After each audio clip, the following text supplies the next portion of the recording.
Are you looking to customize your menus on Linux? Well, hey YouTube, this is Drew and Tech here to show you how to do that. So let's say you've got a bunch of stuff in your menu, like shortcuts to settings that you don't really want in your menu, that you think is just bloating it up and that you're never going to use anyway, or an application hasn't added itself to your menu for whatever reason. Maybe it was just one of those portable Linux programs where you just run the .desktop file that doesn't add itself to your menu, or there's some other reason why it didn't add itself to your menu. If that's the case, you came to the right place. But without further ado, let's get right into it. Alright, so now you're going to need an application called Menu Editor, which you can get from Ubuntu Software just by searching up Menu Editor, and then you can click on the application at the top, and then you can install that if you haven't already. Then you can launch it from here or your menu.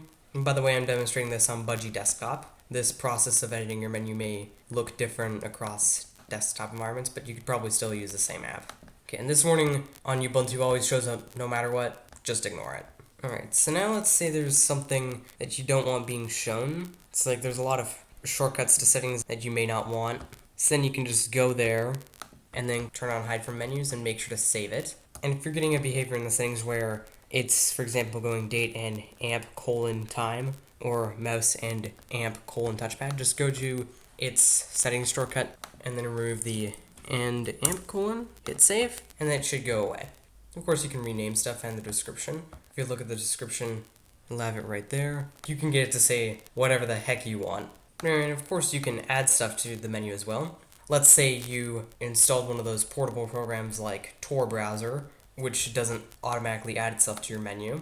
You can add it to the menu yourself by giving it a name, a description, because you don't exactly want the description to be a small descriptive blurb about this application.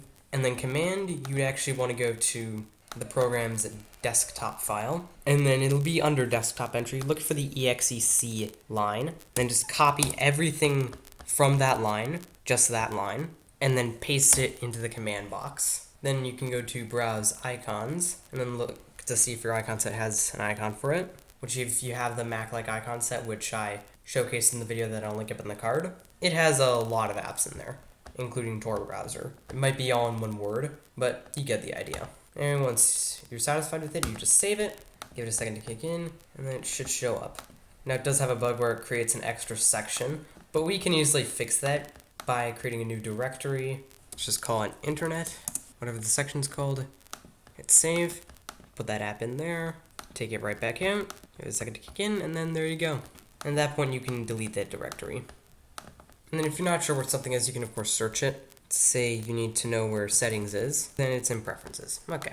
So now, like, if you installed an app like Rigs of Rods from the Ubuntu software that doesn't automatically add itself to your menu for whatever reason, you're gonna have to figure out what the command is. You can of course test that in terminal, and then you can add it to the menu using that information. If you want to figure out what command it is, you basically just experiment with it by going sudo apt search whatever, or sudo snap search whatever, if you know what I mean. But anyway, that's editing your menu on Linux in a nutshell. So thanks for watching. If you liked this video, found it was helpful, hit the like button, share this video with your friends, subscribe to the channel, and leave a comment.